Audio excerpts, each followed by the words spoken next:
Weather Desk Winter Outlook. The fact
right now on the National Weather Desk, Winter Outlook. The factors that make forecasting this year's snow season so difficult. That, in combination with the way the oceans look this year, gave me pause to even do this winter forecast. Eye in the sky. We'll take you above the North Carolina wildfires to see how they are fighting the flames they cannot see. It's hard detecting the heat without the thermal imagery. Volcano alert. One of Iceland's most popular attractions closes over fears of an eruption. Coral making a comeback. The remarkable story of the rebirth and regeneration off the coast of Australia gives hope that this wonder of the world might still be rescued. And turtle power prevails. The good news from the nests along the South Carolina coastline.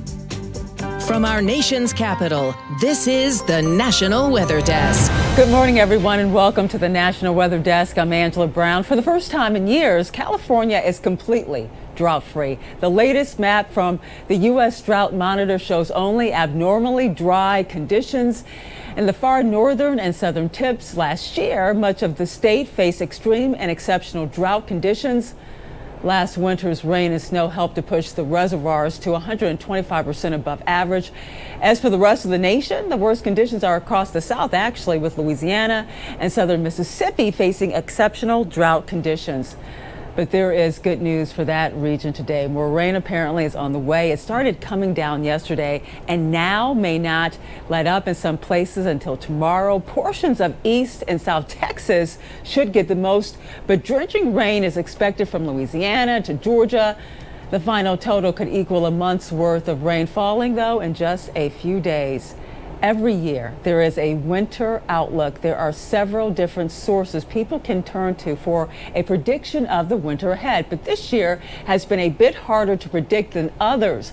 Meteorologist Patrick Powell explains why.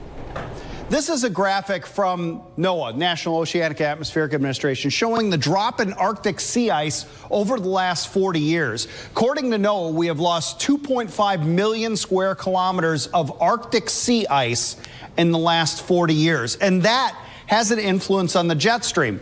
We have large temperature differences between a cold North Pole and the warm tropics, and that leads to a faster jet stream.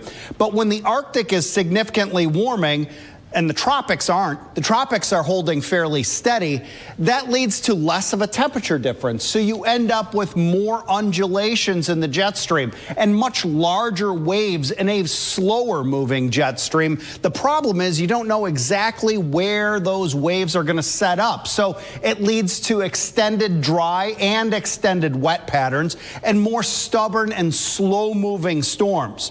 That, in combination with the way the oceans look this year, gave me pause to even do this winter forecast. This is the ocean temperatures anomalies as of November 2nd. In the yellows, oranges, and reds, it goes above. And in the light blues down towards the dark blues, that's below average ocean temperatures. Obviously, very strong El Nino ongoing in the eastern Pacific, but it has spread all the way out, almost all the way to Australia. So a very strong El Nino in the central Pacific. On top of that, Almost the entire North Pacific basin running well above average. Almost the entire North Pacific. On top of that, almost the entire Indian Ocean is running way above average. The Mediterranean, the Black Sea, parts of Europe, the North Sea running above average. The only ocean basin that's even close to average is the South Atlantic, well south of the equator. The North Atlantic, on the other hand, extremely warm, and it has been this way through the entire summer. The Caribbean Sea and the Gulf of Mexico also running way above average. And North Carolina fire crews are fighting fire with fire as they work to contain the Poplar Drive fire. Ed D'Aureel has more about an operation to prevent areas that already saw fire from catching fire again. We're not leaving it until we know there's no threat to reburn.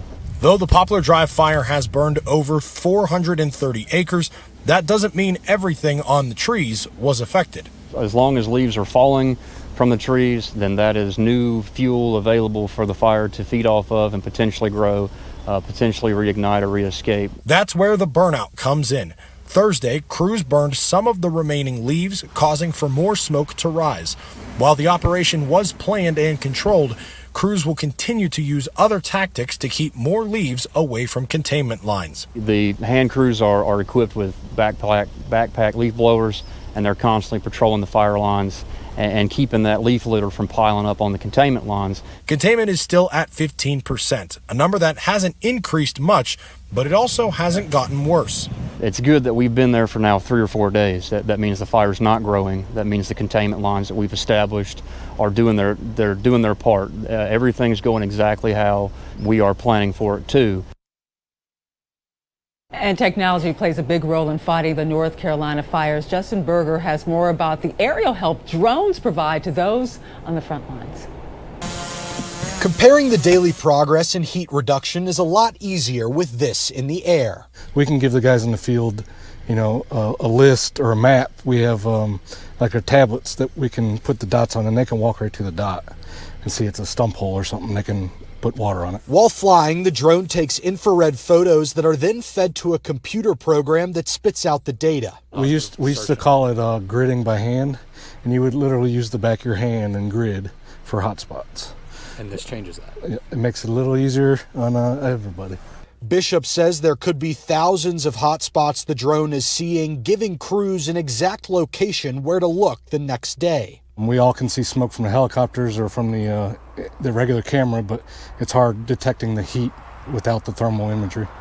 Able to fly through most weather and water resistant, the medium-sized drone is equipped with a wide-angle camera, a camera with 200 times zoom capability, a thermal imagery camera, as well as a laser rangefinder that can pinpoint exact locations. I'm at 1,000 feet tonight. A much quicker mission time Wednesday night because the drone was able to fly at 1,000 feet following the temporary flight restriction from the surface to 7,500 feet. We can fly our drones because we are in contact with our aircraft, and on the fire we act as an aircraft. Like, we do the same protocols they do. Bishop estimates the drones can see 30 to 40 miles on a clear day, but the missions must occur at night because the sun can create false positives on the thermal camera. 5 years ago this week, the Camp Fire sparked and left behind a trail of destruction. More than 80 people died, and the living were left with traumatic memories. A new collection of stories is out and tells the stories of survivors. Anna Mortimer has more about the origin of the new book, Shifting Through the Ashes. Although everybody went through the same experience, each experience was very different. Darla Gale is from Sacramento, and when the Camp Fire swept through the North State, she knew she wanted to help, using her nonprofit Heartstrings Counseling to assist trauma survivors. Within a month of the fire, I told my team at Heartstrings, let's go help them. And so we started going up monthly and doing group counseling with them. A large group of survivors asked if we would write a book. And what they really wanted were their stories to be honored.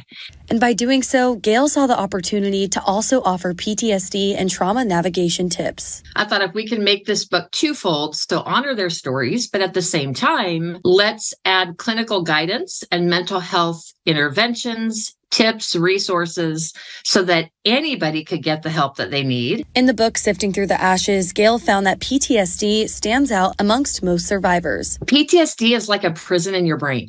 That's the only way I can explain it. It gets trapped in your brain, sight, sounds, smells. But the cool thing is it doesn't have to be a life sentence for them. Hoping to reach more fire victims to help offer them the tools to regulate their trauma. Reading this and the stories of survivors who have been through the same thing is super helpful.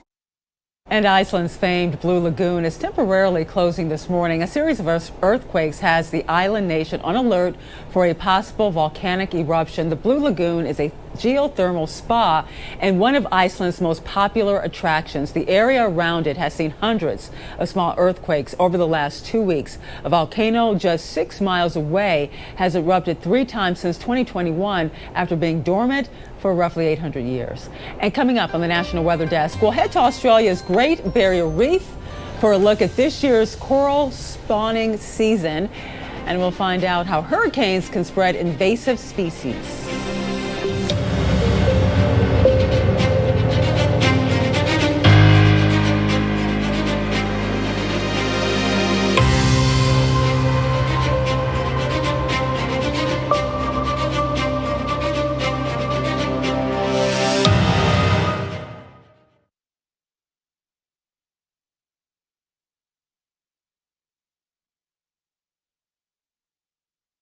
I'm meteorologist Charlie Lopresti with a look at the Northeast. Most areas will top out around 50 degrees today. Temps will be a few degrees warmer than yesterday. And the good news in the forecast, we have brighter skies returning. Most of that wet weather is going to stay off to our south today. That's about 2:30 in the afternoon. Saturday looks pretty good. Our Veterans Day in the Northeast will feature a lot of sunshine. Temperatures on Saturday will leave a little to be desired, though. Highs will struggle to get out of low to mid 40s, and that wind will be a little gusty. Full sun returns on Sunday. I'm meteorologist Jonathan Myers, and here's a look at the mid-Atlantic region. Up and down the 95 corridor, looks like a kind of wet day as our next weather maker moves in and moves through, especially as you get north of Richmond up toward Baltimore and Philadelphia. Some good rain coming down. Best chance of staying drier is going to be south toward, again, Richmond, southbound Roanoke, but there still could be some patchy drizzle there as well. High temperatures much cooler, only in the 50s. That's the scene here. I'm meteorologist Vetus Reed. Here's a look at your southeast forecast highs. We're looking at 61 in Nashville, 61 in Raleigh, 64 Birmingham, 74 Mobile. You get those 80s along the I-95 corridor from Charleston down through Jacksonville, Tampa. Cold front's going to continue to push through, bringing clouds and rain. You can see some showers and maybe a few rumbles of thunder over parts of Mississippi, Alabama as that front pushes through on Friday afternoon and Friday night. Looks like we'll see a little bit of cloudy weather and rain that's going to stick around on and off through parts of the weekend.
Weather Window, presented by the National Weather Desk. Take a look at this parched land in the foreground in the Reno area, but along the horizon, those clouds are scattering showers. Photographers captured this week's waning crescent moon and the planet Venus, the view from Tulsa, Oklahoma, and Bakersfield, California. And while some trees are showing more branches than leaves, there's still plenty of fall color to admire in this part of Lancaster, Pennsylvania. For more content like this, like the National Weather Desk on Facebook. Warming oceans are considered the greatest threat to the world's coral reefs, but parts of Australia's Great Barrier Reef are showing some resiliency, with coral now starting to regenerate. Scientists are welcoming that news, but say there is still more to be done to protect this natural wonder. Ivan Watson has that story.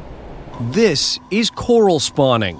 One of the world's greatest natural wonders is made up of billions of living creatures that reproduce like this each year. And this season has scientists excited. We were out diving until about 11 o'clock last night looking at the coral spawning, and we were lucky enough to see some of the species spawning. Not all of them, but we saw the soft corals, and they filled up the water with bundles of eggs and sperm, which was really spectacular. It's a display of nature's resilience, repeated around this time of year across the Great Barrier Reef's nearly 133,000 square miles. But while some parts of the reef remain healthy, other parts are bleaching and dying, killed by temperature rise due to global warming.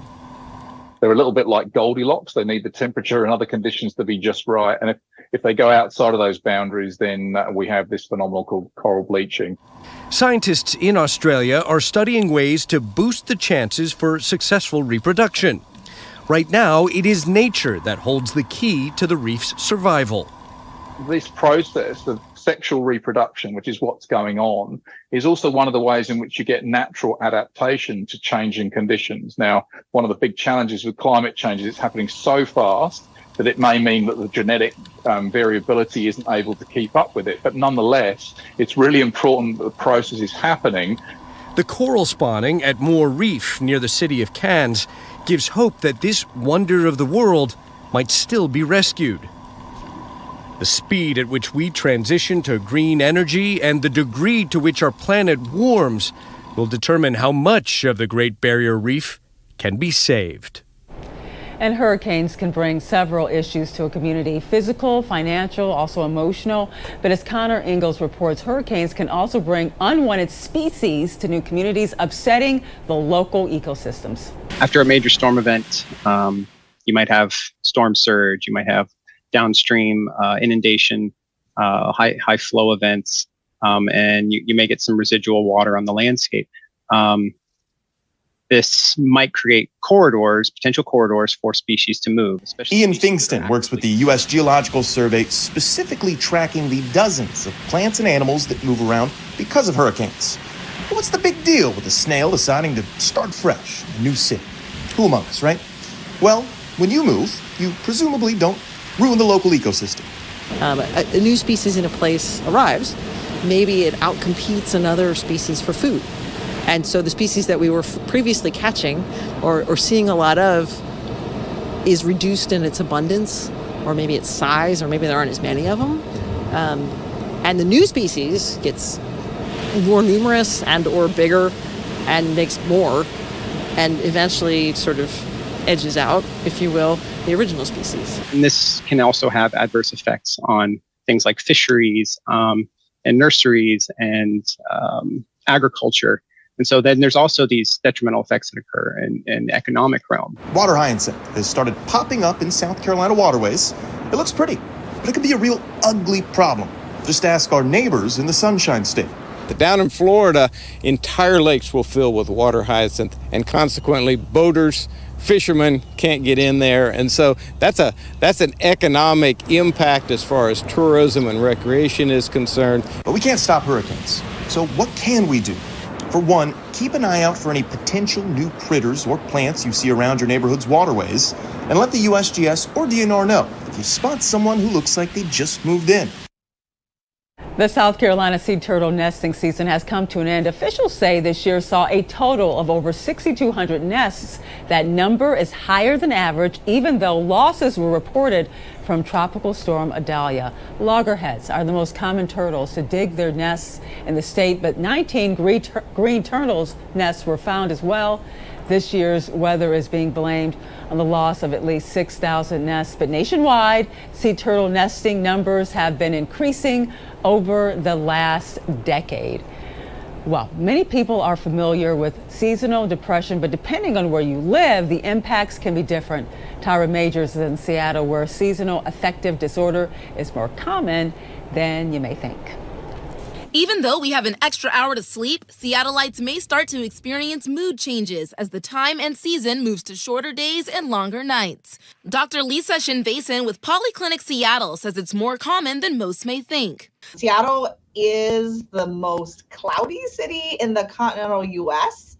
So About 2/3 of our days are categorized as cloudy. And during those cloudy days, the American Psychiatry Association says about 5% of adults in the U.S. experience SAD, and it typically lasts about 40% of the year. Sometimes, especially if it's really bad for some people, it will cause them to even enter into depression. The symptoms can be as severe as depression and even more mild, such as fatigue, loss of interest in activities once enjoyed, or changes in appetite. Literally, we just started having these cloudy days. So this is the perfect time for us to try to get as much light as possible, whether that is natural light. So being outside is fantastic. Dr. Shin Vason also says artificial lighting will do, such as a UV light, and lastly, staying active. Exercise, lots and lots of exercise, and also sometimes just that healthy eating. And we love unique cloud formations at the National Weather Desk. Meteorologist Alan Sills saw some that resembled waves over the Gulf Coast Wednesday and explains how they formed. A crisp day on the Gulf Coast, and we see a wave cloud. And it's called a wave cloud because it looks like waves on the ocean. Technically, it's known as fluctus. Say that carefully. And that word has the same origin as the word fluctuate, a Latin origin. These were originally described by Kelvin and Helmholtz, two scientists in the 1800s, and they're caused by wind shear. When you look at it in time lapse, you notice how the top is moving to the right a lot faster than the middle and the bottom. In fact, at the bottom, those are cirrus clouds, ice crystals, and they are falling and being dragged behind. That's also known as a fall streak. Now, wave clouds happen frequently. You just have to be at the right place at the right time to see a really interesting scene. I'm meteorologist Alan Seals. And time now for a short break, but first we take flight over North Carolina's Bailey Mountain Preserve.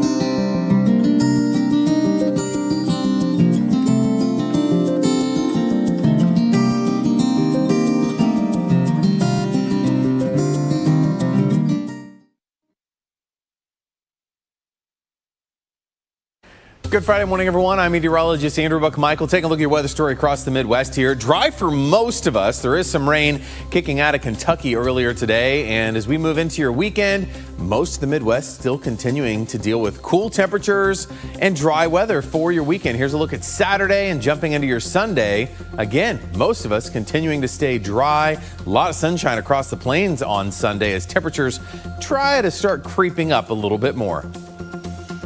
Good Friday morning to you. Meteorologist Chris Suchant. Look at our forecast today across the region. A lot cooler, 30s and 40s, 50s behind the front to get your day started. The afternoon, not as much rain.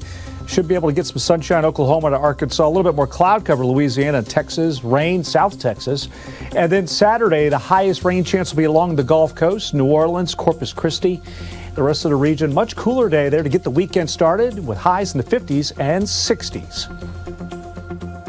Well, TGIF, everybody. I'm meteorologist Shannon O'Donnell. Friday is here. We're into our Veterans Day weekend, and it looks like it's going to be a stormy one for some of us out west, particularly in the PNW. A drier break today for Seattle and Portland, but not for long. It will be wet and windy as we head into our Friday night. Cool in Phoenix at 78, 42 out of Jackson Hole. Next, weather maker, the latest cold front dropping into Puget Sound with those gusty winds as we head into this evening. And that's the scene from here.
watching the National Weather Desk.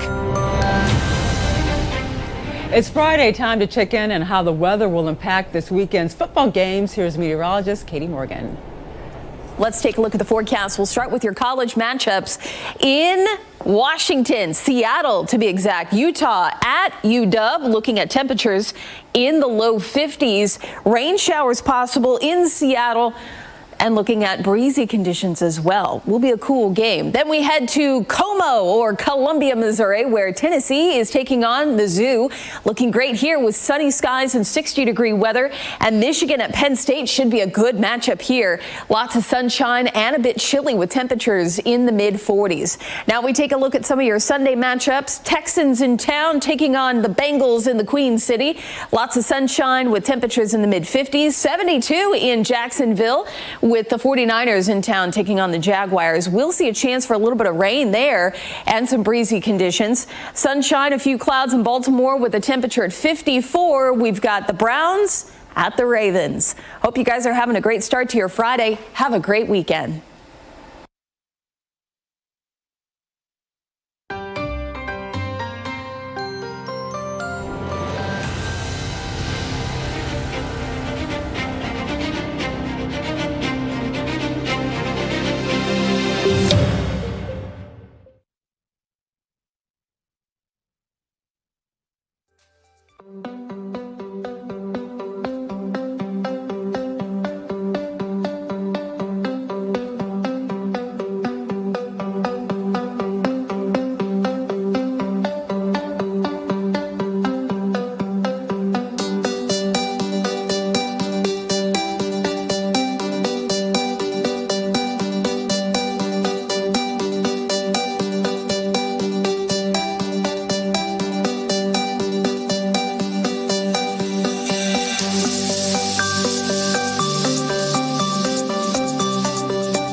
And thank you so much for joining us. I'm Angela Brown. Have a great weekend, and we'll see you right back here on Monday.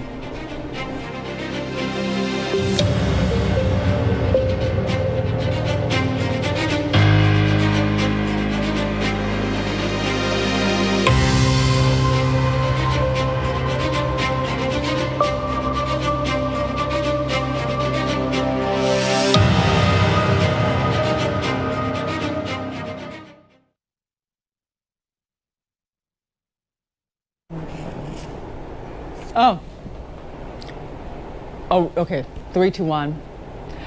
Winter can be downright bitter. Instead of focusing on the toughness of winter, what about putting a spotlight on the season's cozy comforts, like sipping hot chocolate, feeling snug in a warm wool sweater, sitting by a blazing fire?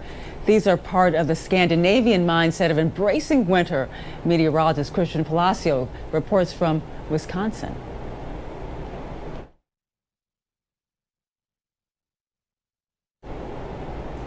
When describing how cloudy the skies are, meteorologists use several different terms. Theron Zahn explains some of them. It's been very dry in Texas this year, and hurricane season did not bring any big storms.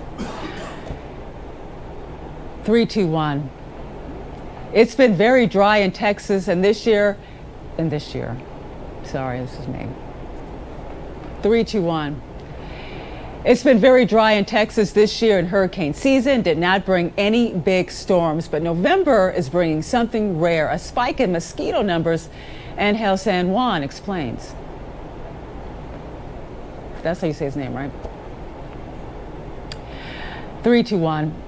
A unique project is underway in Northern California and involves bringing 10,000 tons of gravel to a river with the goal of helping salmon and other fish spawn. Max Tedford is in Redding, California with those details.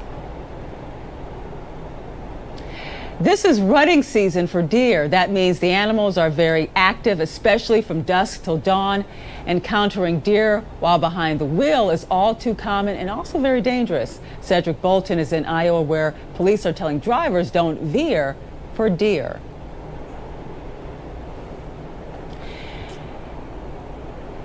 And before we take a short break, let's soar over the desert Southwest. It's the time, 3, 2, 1. It's the time of the year when we start to see frost forming. But did you know that frost can form even when temperatures are above freezing? Meteorologist Lindsay Storrs explains. We'd love to share your weather content on the air. You can find us on all of your favorite social media platforms. Just search the National Weather Desk. We'll be right back. Thank you so much for joining us. I'm Angela Brown. Make it a great Monday, and we'll see you right back here tomorrow.